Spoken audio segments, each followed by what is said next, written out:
Hi Gemini, welcome to Higher Source Tarot for your Is It in the Cards Love Tarot reading for May 2023. This is a love reading for all Gemini, Sun, Moon, Rising, and Venus. Thanks to all of you for all the support. I could not do this without you.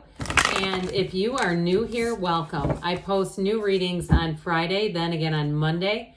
Fridays are always a general reading, so those bring in aspects of money, career, moving, travel, and of course love. Mondays are different every week. This is the only day of the month that I do a love reading.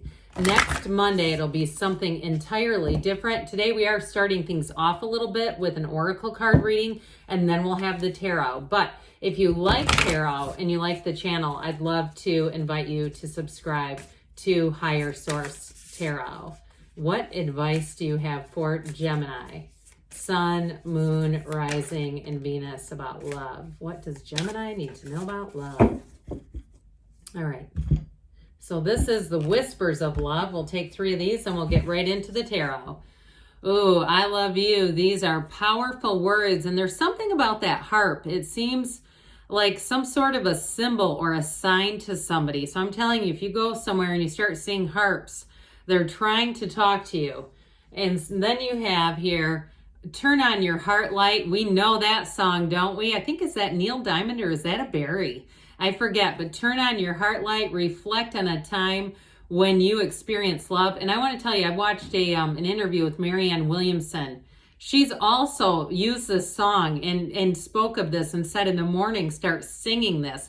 So if you're in pain, if you've been through a difficult period in terms of love and relationships, I'm telling you, that's for you. That song comes on, crank it. You have here, embrace your emotions, allow your feelings to surface and be accepted. I see somebody driving down the street just blaring that song and singing. I can't get it out of my head. Okay, back to this. So with this, it is saying allow your feelings to surface and be accepted. So if you have some unfinished emotional business, Gemini, they're saying it's time to unpack it. It's time to look at it, to face it, to accept it. It's feels very much like our shadow aspect. Our shadow is the greatest guide into the light. So we want to embrace it. We want to understand it better because it really ultimately is going to help you in relationships, help you bring in that love of your life into your lives. And if you're in a relationship and you're asking about reconciliation, well, they just gave you some pretty clear advice. The cards do not lie. All right, what else does Gemini need to know about love, please? Messages for Gemini about love. Okay, just do a couple quick ones this way. Advice for Gemini, Sun, Moon, Rising, and Venus. Oh, about love. Let's just do one more. I got a little sticky, didn't it? All right, we're going to do this. We'll take 3 cards to represent your energy, 3 cards for the person you are attracting, 3 cards on the advice. You have the 8 of Swords. This is you. The 2 of Wands. It's time to break free. And you've got Judgment. Yep. They have the Devil. Speaking of breaking free, the 9 of Swords and the Queen of Pentacles. Your advice, we've got the 2 of Swords, Death, and the 6 of Wands. Well, if you're in a stalemate, because you both have restricted energy, they're trying to tell you with the Death and the 6 of Wands, it's time to move forward. And I do want to say we've got this 9 of Cups on the bottom. I don't usually take the shadow card, but something about this seems important. And so when we look too with this, this is all about moving forward. So I love the 6 of Wands too. It's one of my favorite cards. You've got a transformational period in your life here. So we have Capricorn here. We've got Scorpio, 3 major arcana. And we do have the Archangel Gabriel, which is wonderful with your energy. So whatever this 8 of Swords is, if it's an unhealed wound, it's time to turn that one into wisdom. It's something you've learned from. But I do feel like with that 8 of Swords, you may have had too much pressure on you, too many people around you. If you were in a relationship and it almost became like a brand, you were so enmeshed. The house, the careers, the money, the debt, that sort of thing where it was like everything, every part of your life, and it was an interweaving and it felt like there was just no way to break free of it. Or if, again, you were taking care of a situation, it was just a very unbalanced relationship. But for some of you too, with that 8 of Swords, it also too, you may have found you were busy with other parts of your life and you just didn't feel like you had time to commit to a relationship. That Two of Wands, that's the energy of the visionary. It's time to break free, which is exactly why Judgment is here. That's a fabulous energy for you. So with this Two of Wands, it's an expanding energy. It's a time for you to not only set your intentions, to look around you, but in a new relationship, because twos are about partnerships. You've got the Two of Swords here too. We're going to get to that in a minute. But with that Two of Wands, it is time for growth and expansion. And I do feel like you're going to meet your match. And it may also be somebody who, it could be reconciliation for some of you, but also who felt very restricted. They also have that. So they have you have the Eight of Swords, they have the 9. 78 cards here. Like I said, the cards don't lie, but they show up for a reason. The tarot is your best friend that always tells you the truth. So with Judgment, there's a turning point. There's a decision here. But Judgment also liberates you. So they rise up from the coffins of the ego. And whatever it was that was keeping you so stuck, you're not going to have it anymore. Judgment is also, though, I also feel like it may be a review of your own life experience, because that's the Archangel Michael blowing that horn of ascension. But it's also that determining point of who gets into heaven, who takes a review of their life and gets in. And I'm not trying to go too religious, but I'm just giving you the history of what does this really mean. So I do feel like for some of you, you're going to take your own inventory and get clear about what kind of a relationship you want. Because I feel like maybe you've settled a few times and been in things that just were not a good fit. Now, if it is reconciliation, I also feel like that review is going to be very necessary. But ultimately, the Archangel Gabriel brings in wonderful healing energy. And talk about turning on your heart light.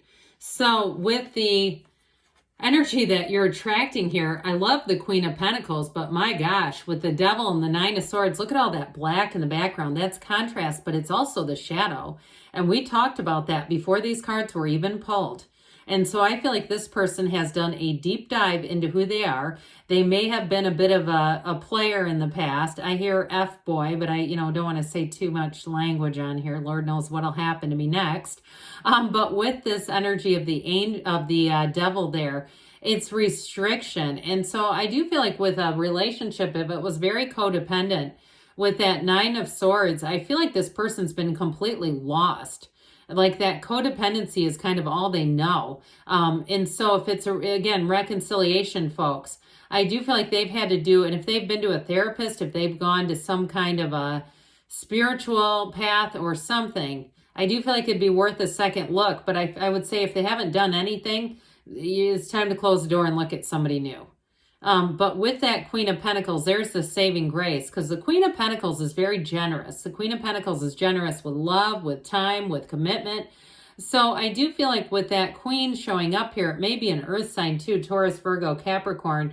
And so with that Queen of Pentacles, it's like being better in terms of relationships, somebody who's gotten better insight into their own behavior, who's gotten some maturity, which I do feel like with this individual, with their energy. And if it's a new person and they were in something that was very codependent, and I get this feeling like they might have lost a lot of money in the relationship, like a significant amount of money. And so I do feel like with the Queen of Pentacles, they've remade the money. And there's a sort of an essence of they've learned what they've needed to from it. They're not bitter about it. They might mention it, but I don't feel like they're going to live there and be constantly bringing this up. Because with that Queen of Pentacles, they're going to be in this place of thriving and moving, wanting to move forward, speaking of wanting to move forward, you have it here.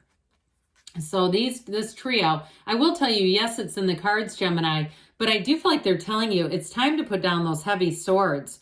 With the Two of Swords, the bottom sword is fear, the top sword is anger. They said it in the Oracle, now they're saying it here. So for somebody here with that Two of Swords, we just cannot look into the past.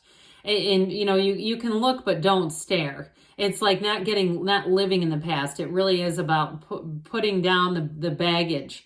And with the energy of death, there's no better, really. I mean, that's complete transformation. It is letting go of the past. It's a rebirth into a new life. You've got a dawn of a new day with the Death card. This is one of the only places that we embrace death, and it makes a lot of sense here with the Devil energy and that Nine of Swords. It really is stepping over the wreckage of the past and saying what's done is done. I can't go back there, and I don't care to. And so with this, though, that horse, that beautiful white stallion, carries your higher self. It's your higher self saying, let go. But it's also saying, I'm going to carry you into a better, brighter future where there's real love. Now, the Six of Wands, that is it. That is a card of true happiness. It's bliss. It's support. It's being adored. So in a new relationship, there's such a huge turning point here. There's somebody here who truly is a partner. Six are balance, reciprocity, beauty, and love. And so I feel like if you're willing to let go of the past, they're willing to let go of the past. You have a wonderful future to gain. So it's one of those great paradoxes of the universe, let go to receive. So let's see here what the angels have to say for you, Gemini. I love this kind of reading because you know what? It's real. This is real life. I mean, I like unicorns and rainbows as much as the next, but sometimes we have, speed bumps in life. Whoa. I didn't see the cards, so we're going to just keep going. All right. Communicate clearly because the universe hears your heart, feels the wisdom and rhythm of your heart. Let go. Boy, they've said it now 3 different times. 2 oracles and a tarot. Look for a sign, okay? Those signs and synchronicities. That harp that we pointed out within the next few weeks may be a sign. And you've got reconsider. So those of you that are, really dead set, know what you want, be open, okay? Because there may be somebody new here. And some of you, if it is a reconciliation and you say, I absolutely slam the door shut on them, I don't know. There might be worth a second look if they've changed like we talked about. But good things are on the way for you, Gemini. I love you, and I'll be back again soon.